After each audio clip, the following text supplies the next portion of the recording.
How goes my shredheads today? I wanted to talk to you about tube amps versus solid state versus modelers. I see this a lot in a lot of guitar communities.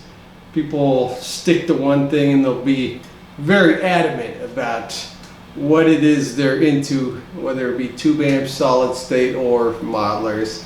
And most of the time it's usually the tube amp guys, the guys that are really into tube amps. I don't blame them. Tube amps are awesome, but I think if you separate the three, they're just all tools and they are all great at certain jobs, more or less. And I think I'm on the party of just use whatever works the best for the job you're doing. And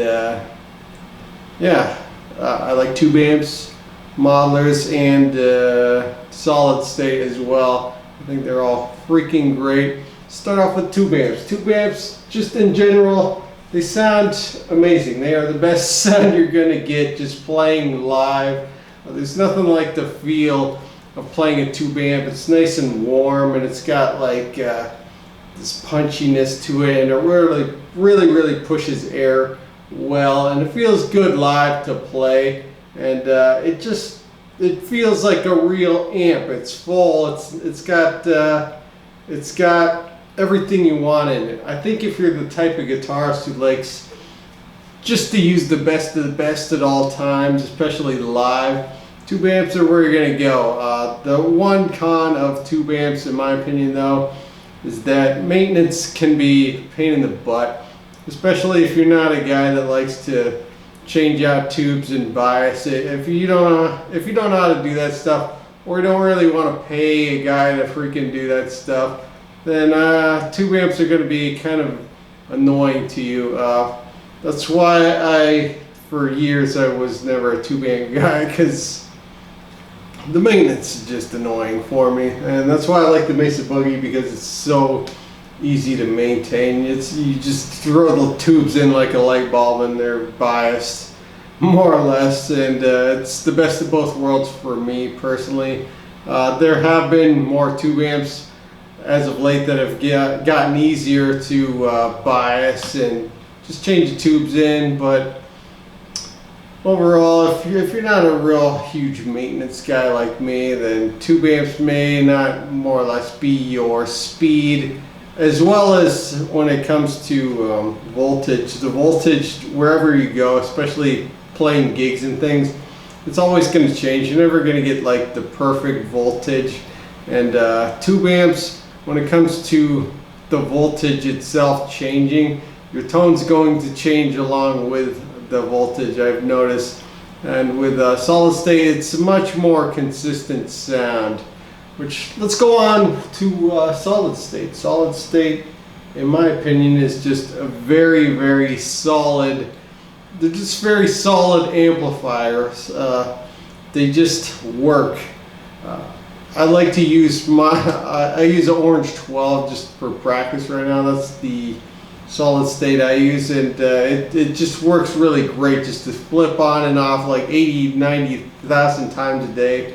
I basically do the ADHD type of lifestyle. I like to do a billion things, and then and then I go to bed, and then I wake up, and then I do another billion things. And just a solid state practice amp that you can switch on and off like 90 times a day works really well, and I've never had any real problems with it. Before I had the Orange 12. Used the Marshall MG10 and never had a single problem with that either. And when it comes to live too, it's just very consistent. The tone is very consistent. It is a bit more edgier sounding, and a bit more edgier and harder sounding than a tube amp. But I think in general, the only people that notice that type of sound are guitar aficionados, and not so much like general audiences. General audiences don't really care too much about your gear. They care more about just the sound, the performance, just the atmosphere, just having fun. That's what they care about. They don't really care too much about the gear. It's really just the musicians that are really into the gear. But for solid state, it's just really, really consistent. If you're not really a solid state guy though, but you want a backup, I would say just get a solid state. They have like they used to have like one of those crate. They had like a tiny crate head. I can't remember what it was. I think it's called the Power Block, the Crate Power Block. But a lot of people use this tiny freaking solid state as a nice backup amp, and it worked really well. And I think if you're a tube guy, like if I were to play live, I would use probably the Mesa Boogie here, but I would probably have like that Crate Block solid state in my car at all times, just in case. Who knows? But yeah, playing live, solid state is just extremely reliable. I think, especially when you combine it with a tube preamp, you're getting the best of both worlds. The tube preamp, which is the 12AX7 tube, just in general, the preamp tubes are extremely easy to change out, and you don't have to buy some or anything. And the cool thing is you can get that tube preamp sound, but without the annoying power tube amps in the back where you have to bias them and get the right ones and all that crap. But you're getting a tube preamp and then solid state power amp. So you're getting the best of both worlds. You're getting the reliability of solid state, but with the creamy kind of warm sound of a tube amp. And I'm a really big fan of like valve states and hybrid type of amps like that. I think this orange up here, right here, the Microterra, is it's a hybrid amp, and it sounds really great. You're not going to get as full of a tone as you would with a full tube amp like this, but you're going to get something really like half there, you know what I mean? It's going to be a nice warm creamy sound, and I used that for years with a live band, and it worked extremely well. And if I played again, I probably would do that again because it's awesome. Plus, this Mesa Boogie is like heavy as, it's like 2 tons, you know what I mean? It's the transformer that just kills you, and it'll kill your back. And that's another thing about tube amps versus solid state amps. Solid state amps are just way, way lighter than tube amps in general. And yeah, you're not going to kill yourself carrying a solid state amp. And lastly, we got modelers. Modelers, people just they have dogged on modelers since they came out. The people are still dogging on the Line 6 nowadays. Like it just boggles my mind. People find a specific brand, they find like a specific type of thing to dog on, and they just go for it. They just become groups of pack animals. They just attack like this. They just attack specific brands of products. I don't know why. I've never had a real problem with Line 6. I've never had a real problem with modelers in general. I think they're great. I think they're extremely good for recording in general, especially for people who aren't professionals. If you've ever tried to mic an amp, you will know how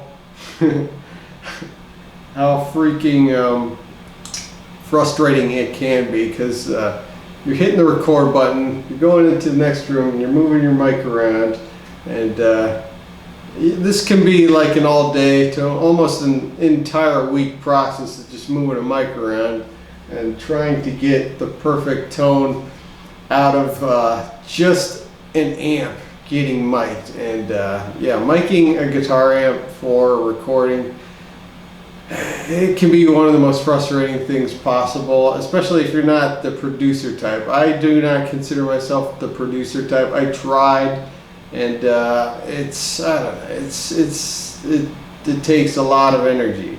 It is just as much skill work as practicing guitar and getting better at guitar. But for me personally, I consider myself more of a guitarist than a producer, and that's why I freaking use I use modelers, because they're a lot easier. You can just get your tone in recording wise, and you can change it later if you're using a VST. A lot of times, like I notice when I play live, I like more gain than what actually sounds good recorded, and so sometimes I'll go back and have to like move the gain back a bit. One thing I've been trying lately though has been playing with less gain, where it's the recorded sound of what I would record with, what would sound good on a record, on a song, and I'll play with that now live, and I'll notice I have to be a lot more focused and a lot more focused on my technique when you're playing with less gain. I think Eddie Van Halen did the same thing. He talked about in many interviews, he would be like, I'm barely using any gain, and you could tell. I think the Brown sound, especially in the Roth era, it wasn't it was dirty for the time, but compared to nowadays, that it is such a very, it's almost like a mild gain type of sound. It's like a slightly hairier version of ZZ Top sound, and yeah. But if you're using just ultra gain like I usually use, or the Mesa Boogie rectifier thing, it's a bit counterintuitive with technique, I think, especially when it comes to recording. And I think if you can use the least amount of gain possible, I think it's going to really help your technique, and it's helping my technique. The last video I made where I think it was True Incarnation of God, that music video, I practiced for like a week, just improvising with the recorded tone, and I think my technique on that video has gotten a lot cleaner and tighter because of that, and I really had to focus on doing things very slowly and trying to get my fingertips to perfectly play the way I want to, and that's a very important thing when it comes to muscle memory and understanding how it just sinks into your brain and you can subconsciously play things, and I think that's really the way forward for playing. But back to the topic on hand. Modelers, tube amps, solid state. They all have a great job, and they're all good. I don't see the point in even arguing about any of them. Even nowadays, people are praising the Helix, they're praising Axe Effects, they're praising a lot of these, the Kemper, they're praising modelers now. One thing I notice in patterns, just among human beings, is that they generally hate things for a couple years, and then they gradually start to love things. I've noticed that with TikTok as of late. I remember a couple years ago, people were all hating on TikTok, and they're still kind of hating on TikTok, but they're all adopting it. Everybody I know has like freaking TikTok on their phone now. It's crazy how people can transition between complete hate and disgust and then move to complete love and adoration of something. It's strange to me. But I'm seeing the same thing with modelers. They're just extremely convenient, and the difference between, especially nowadays, the difference between a modeled sound and a mic tube amp sound it's so slight. Like, is it even worth the extra effort? In my opinion, I had to really cut out the romance of playing with a real tube amp on a real recording, because it's just not as convenient. I like the analog thing. I like the beauty of analog recording. Most of my favorite records of all time have been analog, and I think really there's been a lot of digital stuff that has just destroyed a lot of recordings, but you kind of have to take the good with the bad of any time and just use it. That's why I like the hybrid ideas, where it's like, well, let's take the best of the modern day as well as the best of the olden day, and then find a in between that just sounds good and works really well. And I don't know, I think that's the end of the topic. I just feel like talking more for some reason. But thank you so much for watching, and I hope you liked this video. Trying out a different format, and we're going to see how this goes. It's a bit more casual. Maybe I'll play a bit. I have the amp on just in case, who knows. Okay. Tuner was on.